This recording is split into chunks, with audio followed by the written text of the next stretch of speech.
Hello नमस्कार, मैं doctor Rajneesh Kumar. आज फिर मैं हाजिर हूँ आचार्य रामचंद्र शुक्ल कृत हिंदी साहित्य इतिहास को सरलता से कैसे पढ़ें विषय को लेकर, जिसके अंतर्गत मैं भक्ति काल पर बातचीत करूँगा। इसके पहले मैंने आदिकाल पर बातचीत किया था और उम्मीद है कि आप सभी को पसंद आया होगा। बहुत सारे लोगों का कमेंट्स भी आया था और काफ़ी सकारात्मक कमेंट्स रहा, जिससे कि मुझे काफ़ी प्रेरणा मिली और मैं लगातार आप लोगों के साथ बनने का प्रयास कर रहा हूँ। उम्मीद है कि ऐसे ही कमेंट्स करते रहेंगे और हमें प्रोत्साहित करते रहेंगे। तो भक्ति काल पर बातचीत करते हुए देखा जाए तो आचार्य रामचंद्र शुक्ल ने इसे पूर्व मध्य काल या इसमें भक्ति काल नाम दिया गया है। अगर इसके समय को देखा जाए तो संवत 1375 से 1700 के बीच माना जाता है। और ईस्वी में करने के लिए मैंने बताया था कि संवत में से अगर 57 घटा देते हैं तो ये क्या हो जाएगा, ईस्वी हो जाएगा। तो इस तरह से देखा जाए तो 1318 ईस्वी से 1643 ईस्वी के बीच भक्तिकाल का समय माना जाता है। अगर देखा जाए तो इसका जो पूर्व मध्यकाल ये ऐतिहासिक दृष्टिकोण से है, ठीक है, और जो भक्ति काल है ये प्रवृत्ति के हिसाब से है। इसका ये प्रवृत्ति के हिसाब से है और ये इतिहास के आधार पर है। जैसे कि जो मध्यकाल है और उसके पूर्व का समय और उत्तर का समय, उत्तर मध्यकाल को रीतिकाल कहा जाता है, लेकिन हम आज पूर्व मध्यकाल पर बातचीत करूँगा। पूर्व मध्यकाल ऐतिहासिक दृष्टिकोण से इसका नामकरण हुआ है और भक्तिकाल प्रवृत्ति के आधार पर। आगे मैं बातचीत करने से पहले आचार्य रामचंद्र शुक्ल का एक निबंध है श्रद्धा भक्ति, उस पर थोड़ा सा बातचीत करना चाहता हूँ। अगर उसको आप लोगों ने पढ़ा होगा तो भक्ति काल समझना ज़्यादा आसान हो जाएगा। आचार्य रामचंद्र शुक्ल की एक खास विशेषता ये रही है कि जितनी बातें उन्होंने हिंदी साहित्य का इतिहास में लिखा है उससे एक एक सूत्र वाक्य टाइप का बना हुआ है और बाद में उन्होंने कई किताबें लिख दिया है, ठीक है। जैसे कि चिंतामणि में उनके कई भाव और मनोविकार पर आधारित निबंध हैं। उसमें एक निबंध है श्रद्धा भक्ति। उस निबंध को अगर आप पढ़ लेते हैं तो भक्ति काल बहुत ही आसानी से समझ में आ जाएगा। उसमें उन्होंने लिखा है, पहले मैं भक्ति पर बातचीत करना चाहूँगा कि भक्ति आखिर क्या है। उसमें लिखा गया है कि प्रेम प्लस श्रद्धा, प्रेम और श्रद्धा के योग का नाम क्या है, भक्ति है, ठीक। प्रेम एक भाव है, श्रद्धा एक भाव है और भक्ति भी एक भाव है। तो दो भावों के मिलने से एक तीसरा भाव बन रहा है जो कि भक्ति है। तो प्रेम क्या है और श्रद्धा क्या है, इन दोनों में आचार्य रामचंद्र शुक्ल ने अंतर किया हुआ है। प्रेम जो होता है वो व्यक्तिनिष्ठ होता है, इसमें व्यक्ति प्रधान होता है, और जो श्रद्धा है ये समाज। प्रेम में जो होता है रूप की प्रधानता होती है। अगर किसी को प्रेम होता है तो उसमें जो सबसे प्रमुख तत्व होता है वो रूप होता है, सौंदर्य होता है, ठीक है। और इसमें क्या है, श्रद्धा में आनंद। प्रेम जो होता है वो एकनिष्ठ होता है। आप जिससे प्रेम करते हैं आप नहीं चाहेंगे कि उसी से कोई दूसरा प्रेम करे, लेकिन श्रद्धा अगर करते हैं तो आप चाहेंगे कि इसका विस्तार हो, बहुत सारे लोग इससे जुड़ें। तो जो प्रेम होता है वो एकनिष्ठ होता है और श्रद्धा बहुनिष्ठ। प्रेम में एकांत होता है, आप प्रेम में एकांत होता है और श्रद्धा में विस्तार। प्रेम में स्वप्न होता है, जब कोई किसी से प्रेम करता है तो स्वप्न में खोया रहता है, और श्रद्धा में जो है ये जागरण। तो इस तरीके से उन्होंने कुछ अंतर करने का प्रयास किया है और यही चीज़ भक्ति काल में भी दिखाई पड़ता है। जब हम भक्ति काल पढ़ते हैं तो उसमें भक्ति के अलावा प्रेम, श्रद्धा, ठीक है, रहस्यवाद,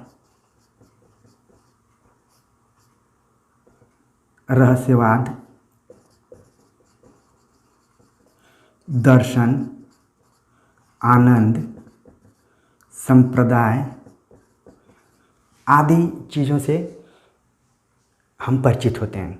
यही सारी चीज़ें घूम फिर कर भक्ति काल पढ़ते समय आचार्य रामचंद्र शुक्ल की किताब में आता है। ज्ञान भी आता है शब्द, कर्म भी आता है, ये सारी चीज़ें। और आप देखेंगे कि जो चारों महत्वपूर्ण कवि हैं, खासतौर से कबीर, इनके भी काव्य में प्रेम तत्व है। ठीक है, जायसी में भी है, सूरदास में भी है, वात्सल्य प्रेम और गोपियों का जो वीरा वर्णन है वो तुलसीदास में भी है, मीराबाई। तो जो भक्ति काल है उसमें प्रेम का तत्व मुख्य रूप से विद्यमान है, और भी सारी चीज़ें जितना मैंने बताया ये सब भी है। तो श्रद्धा और भक्ति निबंध को आप दोबारा पढ़ना चाहें तो पढ़ सकते हैं, और तब अगर आप भक्ति काल पढ़ेंगे तो चीज़ें ज़्यादा क्लियर होके आएंगी। तो उम्मीद है कि जो चीज़ मैं समझाना चाह रहा था वो आप तक संप्रेषित हुआ होगा। तो आप इसको कमेंट्स भी करते रहिए और धैर्य बनाकर इस वीडियो को पूरा देखते रहिए, ताकि आपको पूरा कॉन्सेप्ट क्लियर हो जाए। कई बार क्या होता है कि लोगों का कमेंट्स आता है कि शॉर्ट समय में हम कम समय में कैसे तैयारी करें बहुत। तो कई बार क्या होता है कि अगर कम समय में तैयारी करना चाहते हैं तो वही नोट्स परीक्षा के समय बार बार आपको याद करना पड़ेगा, उसको रटना पड़ेगा, लेकिन आपकी तैयारी लगेगा कि अधूरी है। लेकिन जब आप कोई चीज़ एक बार समझ जाएंगे तो फिर लंबे समय तक वो आपके दिमाग में रहेगा। ख़ास तौर से जो भक्ति काल है ये हिंदी साहित्य का स्वर्ण काल माना जाता है। इसको ग्रियर्सन ने पहले ही स्वर्ण काल बोल दिया था, जो कि आचार्य रामचंद्र शुक्ल से पहले इतिहास उन्होंने लिखा था। ठीक है, तो जब कोई काल किसी भी साहित्य का स्वर्ण काल है तो जाहिर सी बात है कि बहुत ही महत्वपूर्ण काल होगा। और इसका इस दृष्टिकोण से भी महत्व है कि परीक्षाओं में तो है ही, इंटरव्यू इत्यादि में भक्ति काल से बहुत सारे सवाल पूछे जाते हैं, क्योंकि भक्ति काल में पूरा विविधतापूर्ण भरा हुआ है। तो अलग अलग तरीके के कवि भी हैं, 4 कवि हैं जो कि चारों 4 तरीके के हैं। ठीक है, तो इनसे बहुत सारा सवाल बनता है, तो इसलिए आपको थ्योरेटिकल ढंग से भी समझने की ज़रूरत है। एक बार चीज़ों को आप समझ जाएंगे तो फिर जीवन में कभी नहीं भूलेंगे, क्योंकि आपको उसी प्रोफेशन में जाना है जिसमें कि मैं हूँ, आपको पढ़ाना ही है। ठीक है, तो परीक्षा निकालने के लिए बहुत सारी किताबें आपको बाज़ार में उपलब्ध हैं, एक एक लाइन की। जब आप पढ़ेंगे तो कई बार तो सिर दर्द करने लगता है। तो इसलिए समझने का प्रयास करिए और अपना समय निकालकर जब भी आपको मौका मिले तो ये वीडियो देखने का प्रयास करिए। ठीक है, तो हम बात करते हैं कि आचार्य रामचंद्र शुक्ल ने भक्ति काल का अध्ययन करते हुए इसे कितने प्रकरण में बांटा है। जब आदिकाल पर हम बातचीत कर रहे थे तो मैंने बताया कि आचार्य रामचंद्र शुक्ल की एक खास विशेषता है कि उन्होंने अपने हिंदी साहित्य को प्रकरणों में बांट कर अध्ययन किया है, तो चीज़ें ज़्यादा क्लियर होती हैं और पढ़ने में भी अच्छा लगता है। ठीक है, तो इन्होंने कुल 6 प्रकरण में भक्ति काल को बांटा है, 6 प्रकरण, जबकि आदिकाल को उन्होंने 4 प्रकरण में बांटा था। तो इसका जो रेशियो है, पहले में उन्होंने सामान्य परिचय दिया, दूसरे में 2 निर्गुण के बारे में बातचीत किया है, और जो 3 जो है वो सगुण के बारे में। तो ये रेशियो है, इसको मैं अभी लिखूंगा तो समझ में आ जाएगा आपको। तो ध्यान में रखने की ज़रूरत है कि कुल 6 प्रकरण हैं। प्रकरण मतलब अलग अलग खास विशेषताओं को ध्यान में रखते हुए उन्होंने लिखा है। पहला प्रकरण में सामान्य विशेषता, प्रकरण 1 में सामान्य विशेषता, सामान्य परिचय ये दिया है, इसके बारे में पढ़ेंगे। प्रकरण 2 में निर्गुण काव्य धारा, निर्गुण जो धारा है इसके अंतर्गत ज्ञानाश्रय शाखा के बारे में बातचीत किया है। प्रकरण 3 में निर्गुण धारा के अंतर्गत ही जो प्रेम मार्गे हैं शाखा, जो जिसको कि सूफी भी कहा जाता है, इसका है।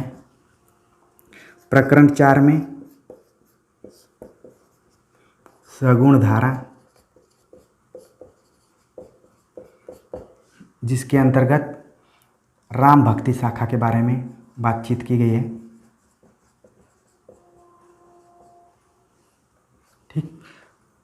प्रकरण 5 में सगुण धारा ही है और इसमें कृष्ण भक्ति शाखा के बारे में बातचीत की गई है। और प्रकरण 6 में सगुण धारा के अंतर्गत फुटकल रचनाओं के बारे में बात की गई है। फुटकल रचनाएं जो भक्ति काल के हैं उनके बारे में बातचीत की गई है। ठीक है, तो ये मुख्य रूप से 6 प्रकरण हैं जिनमें अलग अलग धाराओं और शाखाओं के बारे में बातचीत करना है, विचार करना है। ठीक है, तो प्रकरण 1 के अंतर्गत जो सामान्य परिचय दिया है उस पर हम बातचीत करें तो सामान्य देखने में लग रहा है कि बहुत ही इसमें कम बात की गई होगी, लेकिन सबसे महत्वपूर्ण बात इसी के अंतर्गत आचार्य रामचंद्र शुक्ल ने किया है। इसमें अध्ययन करते हुए सर्वप्रथम उन्होंने भक्ति काल के उदय के बारे में बात किया है। भक्ति काल का उदय क्या हुआ, तो इसके लिए उन्होंने राजनीतिक परिस्थिति, धार्मिक परिस्थिति, ठीक है, और जो भक्ति का प्रवाह है और प्रवाह दोनों के बारे में बातचीत किया है। ठीक है, ध्यान देने वाली बात यह है कि इसके पहले का जो काल था उसका नाम वीरगाथा काल था, और देखा जाए तो वीर भी एक तरह का रस है। ये ऐसा काल था जिसमें कविताएं लिखी जाती थीं कि 12 बरिस ले कुकर जिए, 13 ले जिए सियार, बरिस 18 छत्री जिए, आगे कौन हवार। तो एक ऐसा समय था जिसमें कि लोग एकदम उत्साहित रहा करते थे, वीरता प्रधान कविताएं लिखा करते थे, और राजाओं के दरबार में कवि रहते थे तो उनका वीरतापूर्ण वर्णन करते थे। अचानक भक्ति की तरफ हमारा समाज क्यों मुड़ गया। ठीक है, तो ये एक सवाल है। उसमें आचार्य रामचंद्र शुक्ल का मानना है कि ये एक राजनीतिक कारण है। वे अपने हिंदी साहित्य का इतिहास में लिखते हैं कि उस समय देश में मुसलमानों का राज प्रतिष्ठित हो गया था, जिससे जो हिंदू जनता थी उसके गौरव, उन्होंने 2-3 शब्दों का यूज किया, गौरव, गर्व और उत्साह में कमी आ गई थी। एक बहुत फेमस उनका कोटेशन है कि अपने पौरुष से हताश जाति के लिए भगवान की शक्ति और करुणा की ओर ले जाने के अतिरिक्त दूसरा मार्ग कौन था। ठीक है, तो ये मुस्लिम जो राज स्थापित होने के बाद इस तरीके की स्थिति हुई, ये आचार्य रामचंद्र शुक्ल का मानना है।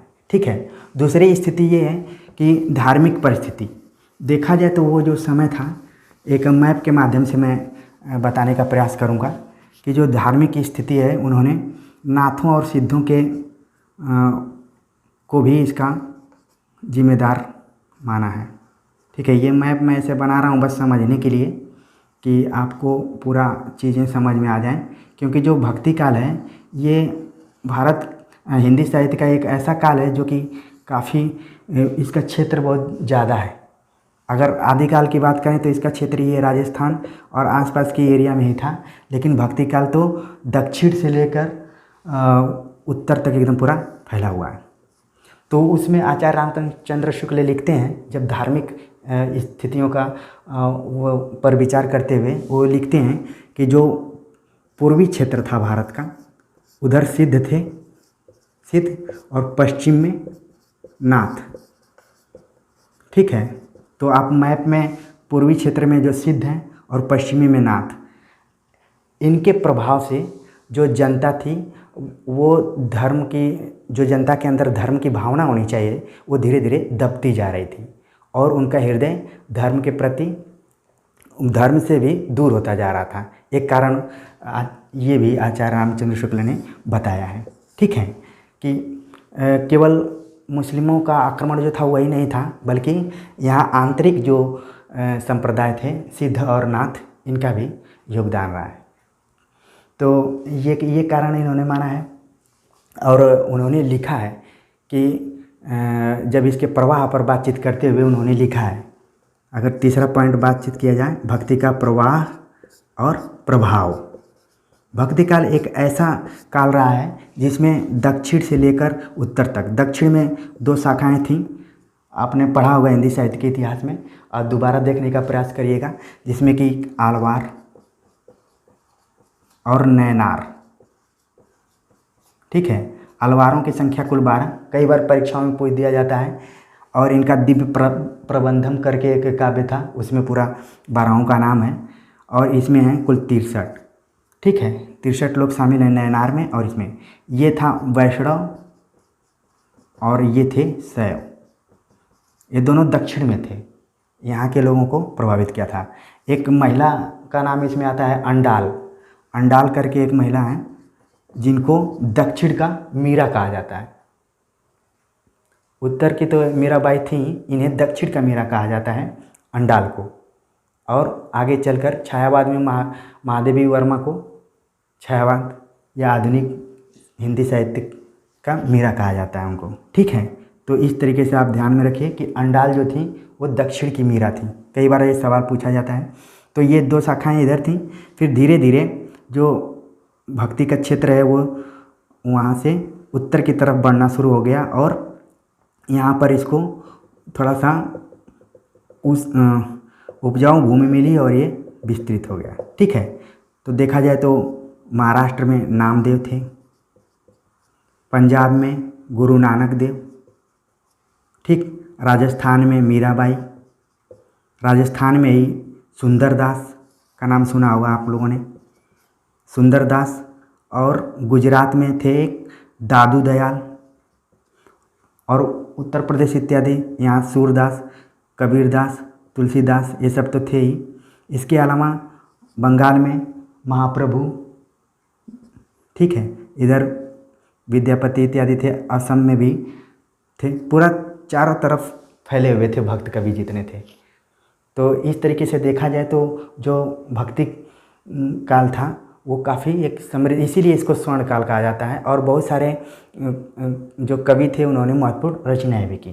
तो मैं ये बताना चाह रहा था कि जो भक्ति का प्रवाह था वो दक्षिण से उत्तर की तरफ गया। उसमें आपने रामानुजाचार्य, रामानंद, इन सारे लोगों का नाम सुना होगा कि भक्ति द्राविड़ उपजी, उत्तर लाए रामानंद। इस तरीके से कोटेशन भी कई बार पूछा जाता है। तो ये है, इसी संदर्भ में आचार्य रामचंद्र शुक्ल ने लिखा है कि भक्ति का जो सोता दक्षिण की ओर से धीरे धीरे उत्तर भारत की ओर पहले से ही आ रहा था, उसे राजनीतिक परिवर्तन के कारण शून्य पड़ते हुए जनता के हृदय में, क्षेत्र में फैलने के लिए पूरा स्थान मिल गया। ठीक है, तो ये है। और इसी तरह से धर्म साधना के बारे में बातचीत करते हुए आचार्य रामचंद्र शुक्ल ने लिखा है कि धर्म का प्रवाह, कर्म, ज्ञान और भक्ति, जो उन्होंने धर्म का जो प्रवाह माना है उसमें 3 चीज़ों का उल्लेख किया है। ये भी कई बार परीक्षाओं में पूछ लिया जाता है। एक बार यूपी पीजीटी 2013 में ये एग्ज़ाम में आया हुआ था सवाल कि जो धर्म का प्रवाह है उसमें 3 जो शब्द हैं उनका क्या महत्व है, उसके बारे में थोड़ा सा मैं बताना चाह रहा हूँ। कर्म, ज्ञान और भक्ति। आचार्य रामचंद्र शुक्ल के अनुसार अगर धर्म में इन तीनों में से किसी एक का भी अभाव है तो जो धर्म है वो क्या है, धर्म जो है वो क्या हो गया, विकलांग हो गया। ठीक, एक भी अगर कम हो गया तो धर्म विकलांग हो गया। कर्म नहीं है तो क्या होगा, कर्म नहीं है तो जो धर्म है वो लूला और लंगड़ा होगा। आप इतिहास में पढ़ेंगे इन सारी लाइनों को जो मैं बोल रहा हूँ, लूला लंगड़ा।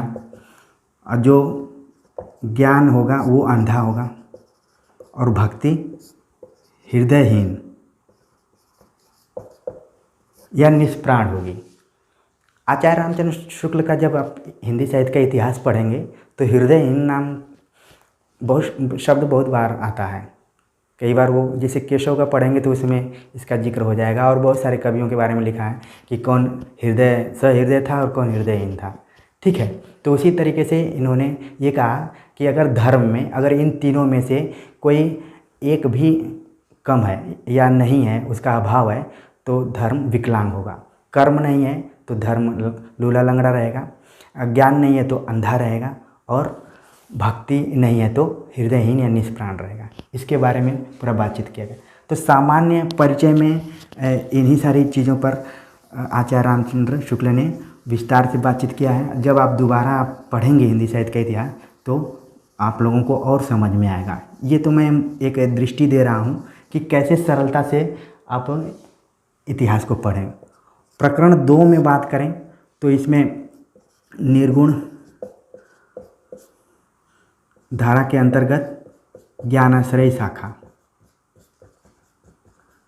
इस पर बातचीत करते हैं। इसमें जितने भी संत कवि हैं उनका परिचयात्मक रूप से उन्होंने जिक्र किया है और कुछ रचनाओं का मूल्यांकन भी किया है। खास तौर से इनके केंद्र बिंदु में कबीर हैं। ऐसा जब आचार्य रामचंद्र शुक्ल का इतिहास पढ़ा जाता है तो ये मान के चला जाता है कि कबीर को के वो विरोधी थे, कबीर के बारे में बहुत ज़्यादा नहीं लिखे। अपेक्षाकृत उन्हीं के समकालीन जितना उन्होंने तुलसीदास पे लिखा या जायसी पर लिखा, ठीक है, या सूरदास पर लिखा, इन लोगों पर तो अलग से किताब भी लिखी, लेकिन कबीर पर मुश्किल से 2 या 3 से पेज लिखा है। तो इस तरीके से आचार्य शुक्ल को कबीर विरोधी मान लिया जाता है, लेकिन ऐसा नहीं है। कई बार कोई कोटेशन पूछ लिया जाता है, मतलब कथन पूछ लिया जाता है और रहता है आचार्य शुक्ल का, लेकिन लोगों को लगता है कि कबीर के बारे में तो आचार्य शुक्ल ऐसा नहीं लिख सकते हैं, दूसरे का होगा, हजारी प्रसाद द्विवेदी का लगा देते हैं। तो ध्यान देने वाली बात है कि हिंदी साहित्य का इतिहास में कबीर पर बातचीत करते हुए आचार्य शुक्ल ने जितनी भी बातें लिखी हैं बहुत ही ठोस लिखी हैं, उनको ध्यान में रखने की ज़रूरत है, ठीक है। उनके विपक्ष में भी बातें हैं और कुछ पक्ष में भी बातें हैं। जैसे एग्ज़ाम में एक बार आ गया था कि यद्यपि वे कबीर के बारे में लिखते हुए आचार्य शुक्ल लिखते हैं कि यद्यपि वे पढ़े लिखे न थे पर उनकी प्रतिभा बड़ी प्रखर थी, जिसमें उनके मुंह से बड़ी चुटीली और चमत्कारपूर्ण बातें निकलती थीं। उनकी उक्तियों में विरोध और असंभव का चमत्कार लोगों को बहुत आकर्षित करता था। तो ऐसा लगेगा कि इस तरीके का तो शुक्ल जी नहीं लिख सकते हैं, दूसरा कोई लिखा होगा। इसी तरीके से एक पंक्ति, एक कोटेशन और मैं बताना चाह रहा हूँ। एक कोटेशन है कि इसमें कोई संदेह नहीं है कि कबीर ने ठीक मौके पर जनता के उस बड़े भूभाग को संभाला जो नाथपंथियों और के प्रभाव से प्रेम भाव और भक्ति रस से शून्य और शुष्क पड़ता जा रहा था, ठीक है। मतलब मैंने बताया ना कि जो नाथ और सिद्ध थे वो उनका भी धार्मिक स्थिति में वर्ण पर विचार करते हुए उनको भी दोषी माना है शुक्ल ने। तो वो कहते हैं कि ये बहुत सही समय पर कबीर का आगमन हुआ और उन्होंने इसे बचा लिया एक तरीके से प्रेम तत्व के माध्यम से और अपने भक्ति भावना के माध्यम से, ठीक है। तो ये भी कोटेशन आपको ध्यान में रखने की ज़रूरत है। जब भी शुक्ल जी का इतिहास पढ़ें और कबीर से संबंधित चीज़ें आएँ तो उनको आप ध्यान में रखेंगे, ठीक। तो ये था, और बाकी प्रवृत्तियों के बारे में बातचीत किया है। आगे मैं बातचीत करूँगा जो प्रकरण 3 में किस तरह से उन्होंने बातचीत किया है। प्रकरण 3 में निर्गुण धारा के अंतर्गत प्रेम मार्गी में ही पता चल रहा है कि ये ऐसी शाखा है जिसमें कि प्रेम तत्व की प्रधानता होगी। मलिक मोहम्मद जैसी कुतुबन से लेकर नूर मोहम्मद तक के जो खैर में मुल्ला दाऊद से लेकर कहना चाहिए कि नूर मोहम्मद तक जितने भी सूफी रचनाकार रहे हैं उन्होंने प्रेम तत्व को अपनाया है और लिखा है। उसमें से मुख्य रूप से नाम जायसी का आता है, जिस पर आचार्य शुक्ल ने अलग से किताब लिख दी है। तो इसमें प्रेम गाथा परंपरा पर विचार करते हुए उसके समाप्ति तक का अध्ययन किया है आचार्य शुक्ल जी ने, समाप्ति तक का।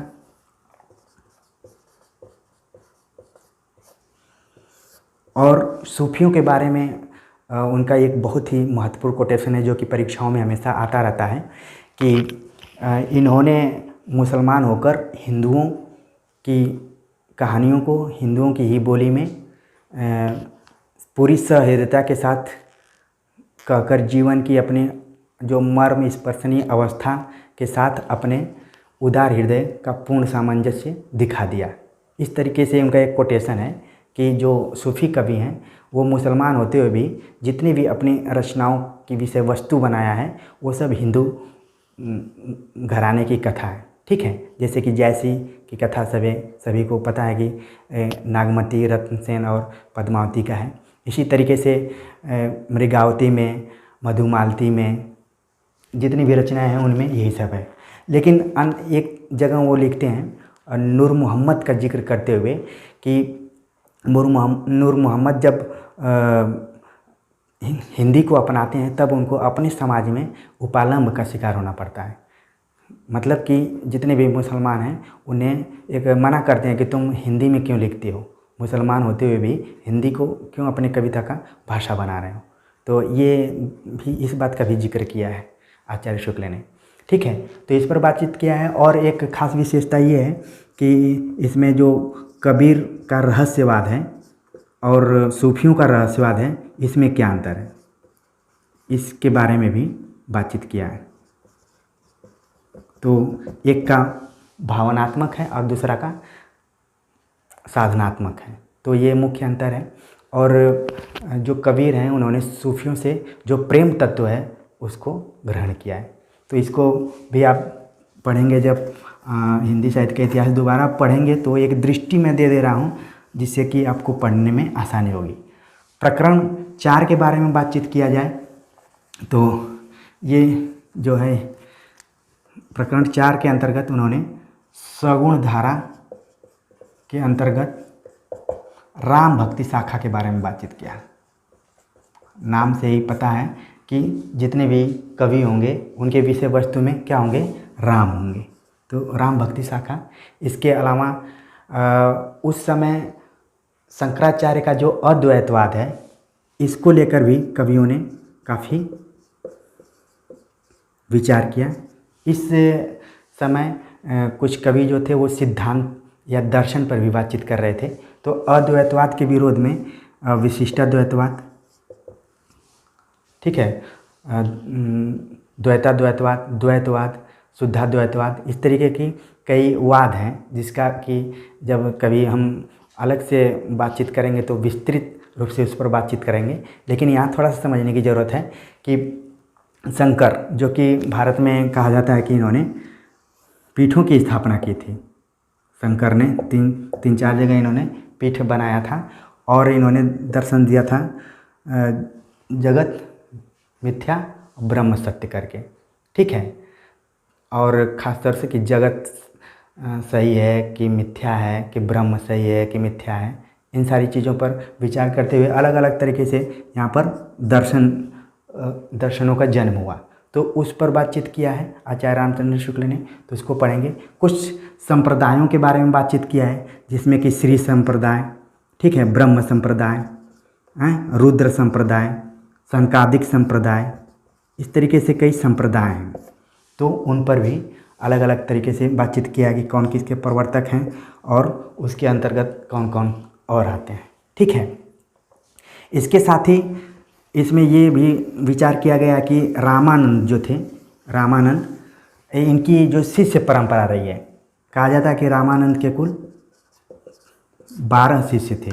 बहुत बार ये सवाल पूछा जाता है। उसमें कबीर का भी नाम है, क्योंकि कबीर पढ़े लिखे तो नहीं थे लेकिन इनके भी गुरु थे, उनका नाम था रामानंद। ये सवाल तो आता है, ये बहुत आसान सवाल है। तो 12 शिष्य कौन कौन से हैं इसके बारे में, रामानंद के बारे में ये कहा जाता है कि ये आकाश धर्मा गुरु थे और इसमें इनके शिष्यों में सगुण और निर्गुण दोनों तरीके के लोग थे।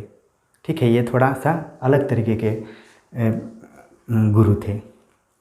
ठीक, और फिर जो कि राम भक्ति शाखा की बात हो रही है तो तुलसीदास इसके केंद्र बिंदु में रहेंगे ही।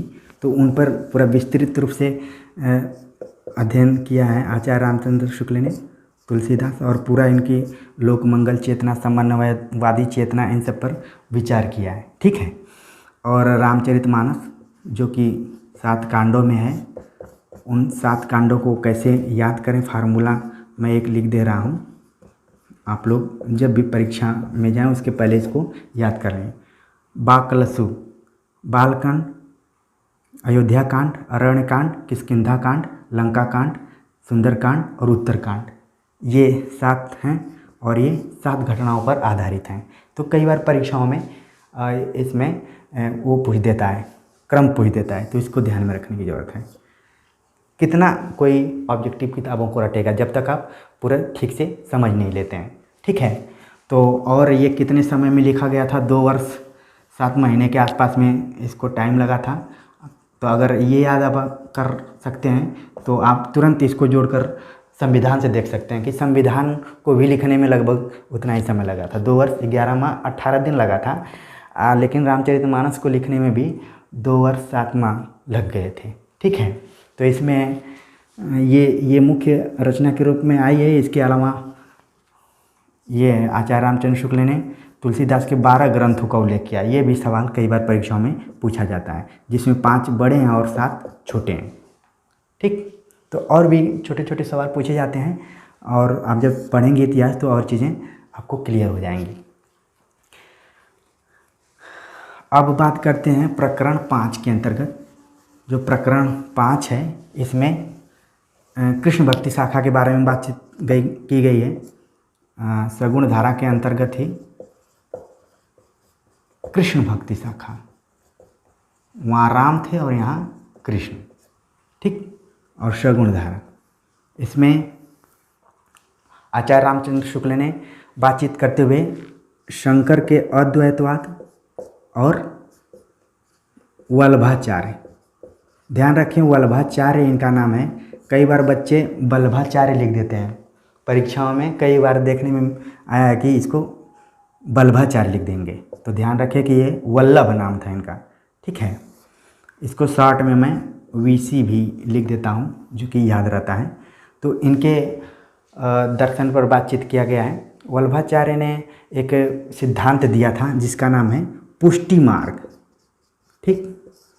पुष्टि मार्ग जिसका अर्थ होता है पोषण करने वाला।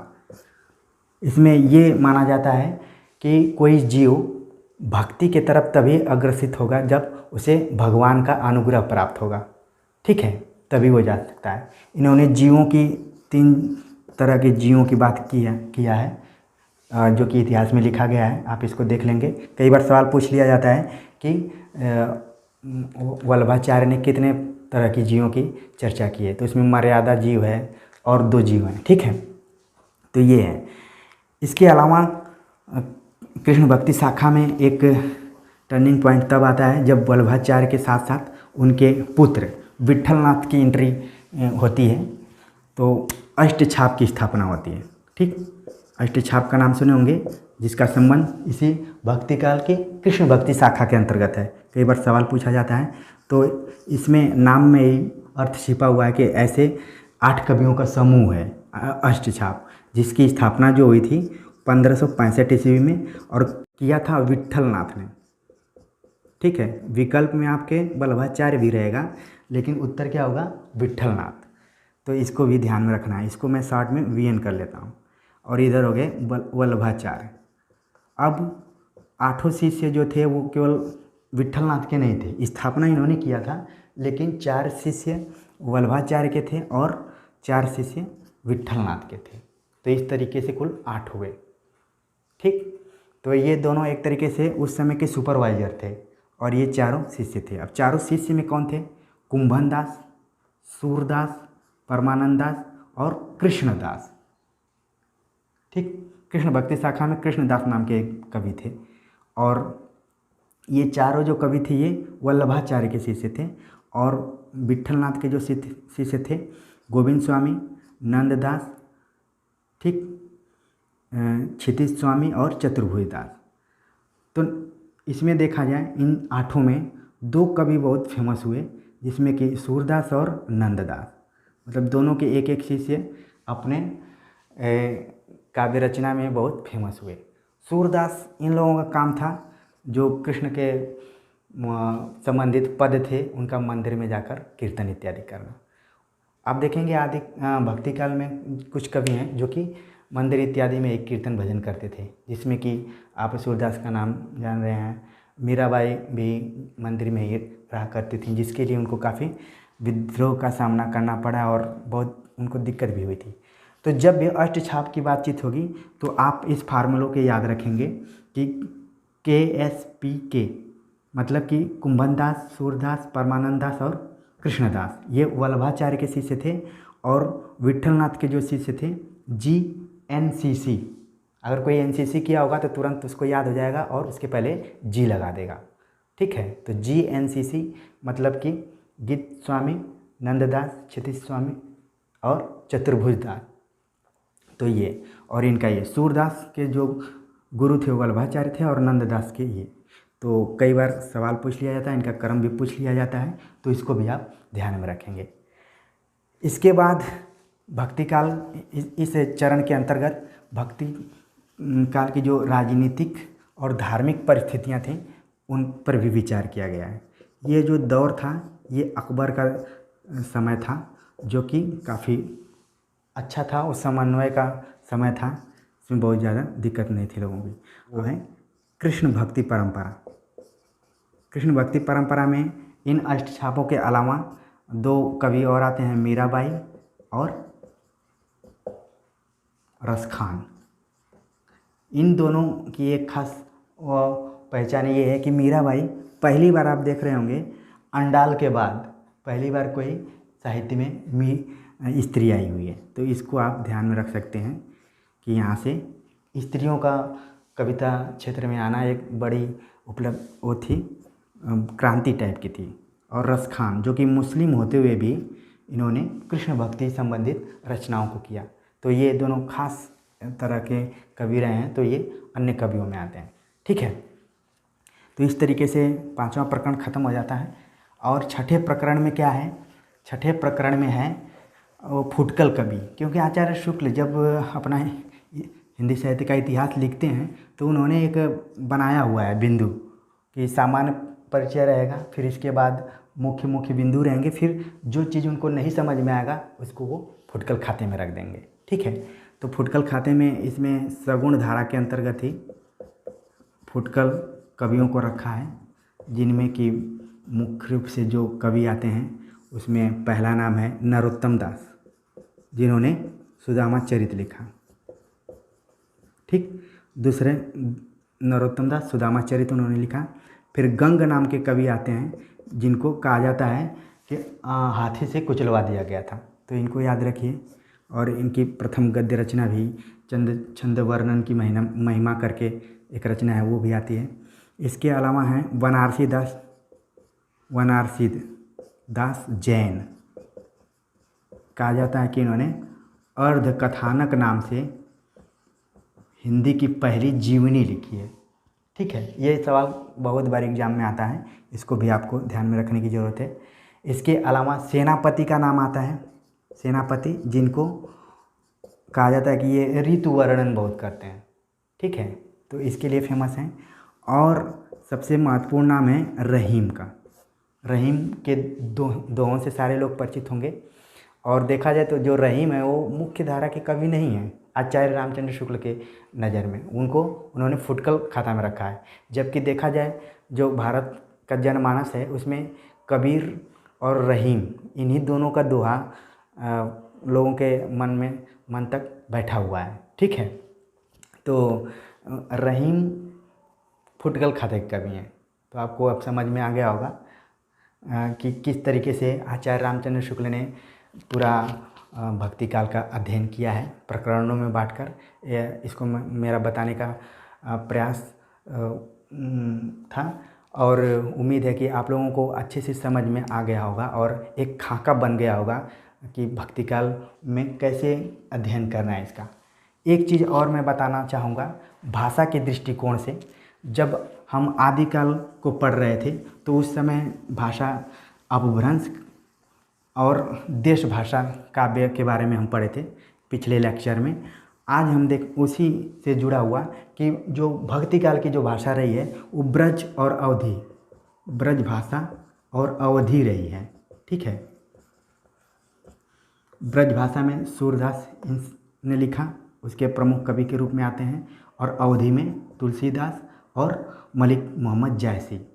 और दोनों के अवधि में आचार्य रामचंद्र शुक्ल ने अंतर किया है। जो तुलसीदास की है वो संस्कृत निष्ठ और तत्सम प्रधान अवधि है, मतलब परिनिष्ठित है। और जायसी की क्या है, ग्रामीण। ये भी कई बार सवाल पूछा जाता है और विकल्प में भी रहता है ये, ठीक है। तो ये दोनों के भाषा में ये अंतर है। तो ये अचानक नहीं आ गया है, इसका ही एक विकास क्रम है, उस पर मैं बातचीत करना चाह रहा था। क्योंकि आदिकाल जब आप पढ़ेंगे तो दो भाषाओं का नाम सुने होंगे, शैलियों का नाम पिंगल और डिंगल। अब आपके दिमाग में आना चाहिए पिंगल डिंगल क्या है। ऐसे लग रहा है कि ये सब भाई हैं या फिर बहन हो सकते हैं, ठीक है। तो देखा जाए तो इसमें कौन कौन सी भाषाएं हैं, कई बार इनसे भी एग्जाम में सवाल पूछ लिया जाता है। तो पिंगल में है आपका अपभ्रंश और ब्रज, ठीक। और इसका जो स्वभाव है कोमल है। और जो डिंगल है इसमें अपभ्रंश है और राजस्थानी का पुट है, ठीक है, राजस्थानी। तो ब्रज का देख रहे हैं धीरे धीरे साहित्य में प्रयोग होने लगा था। और आगे चलकर ब्रज ने हिंदी साहित्य में बहुत लंबे समय तक अपना राज किया है। देखा जाए तो पूरा भक्तिकाल और पूरा रीतिकाल का जो युग है वो पूरा ब्रज भाषा का ही है, ठीक है। इसके बाद आगे चलकर खड़ी बोली में। तो इस तरह से मैंने भक्तिकाल संबंधी जो आचार्य रामचंद्र शुक्ल का साहित्य का इतिहास है पूरा जिक्र करने का प्रयास किया। और उम्मीद है कि ये वीडियो या लेक्चर आप लोगों को पसंद आया होगा। और जैसा कि मैं कहता हूँ कि मैं तो अभिव्यक्त कर रहा हूँ अपनी चीज़ों को, लेकिन आप लोगों तक ये बात संप्रेषित हो रही है कि नहीं, इसको कमेंट के माध्यम से आप हमें बताइए।